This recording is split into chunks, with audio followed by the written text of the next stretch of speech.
தாய் தமிழ் உறவுகளுக்கு வணக்கம். 8வது முறையாக ஆட்சி அமைக்கிறது அதிமுக. 8வது முறையாக ஆட்சி அமைக்கிறது அதிமுக என்ற தலைப்பில் இந்த காணொளியை காண்கிறோம்.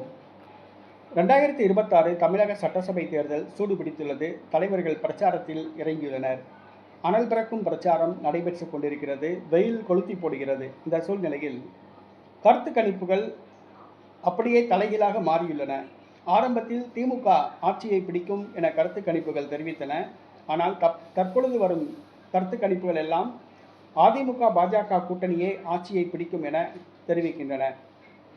Q7 டிஜிட்டல் மீடியா கருத்து கணிப்பு வெளியாகியுள்ளது. அதிமுக 8வது முறையாக ஆட்சியை பிடிக்கிறது என்ற தகவலை தெரிவித்துள்ளது.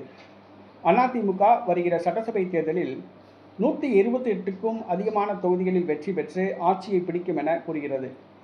128க்கும் அதிகமான தொகுதிகளில் வெற்றி பெற்று அதிமுக ஆட்சியை பிடிக்கும் என அந்த கருத்து கணிப்பு தெரிவிக்கிறது. இது அதிமுகவினருக்கு மிகுந்த மகிழ்ச்சியை கொடுத்துள்ளது. தேர்தல் களத்தில் அதிமுகவினர் சுறுசுறுப்பாக உள்ளனர், உற்சாகத்தில் உள்ளனர். இப்பொழுதே ஆட்சியை பிடித்துவிட்டோம் என்ற மனநிலையில் உள்ளனர்.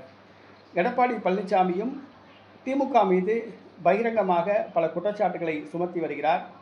எடப்பாடி பழனிசாமியின் பேச்சு மக்களை கவர்ந்துள்ளது. தற்பொழுது தேர்தல் களத்தில் அதிமுக ஆட்சியை பிடிக்கும் என Q7 டிஜிட்டல் மீடியா கருத்து கணிப்பு தெரிவிக்கிறது.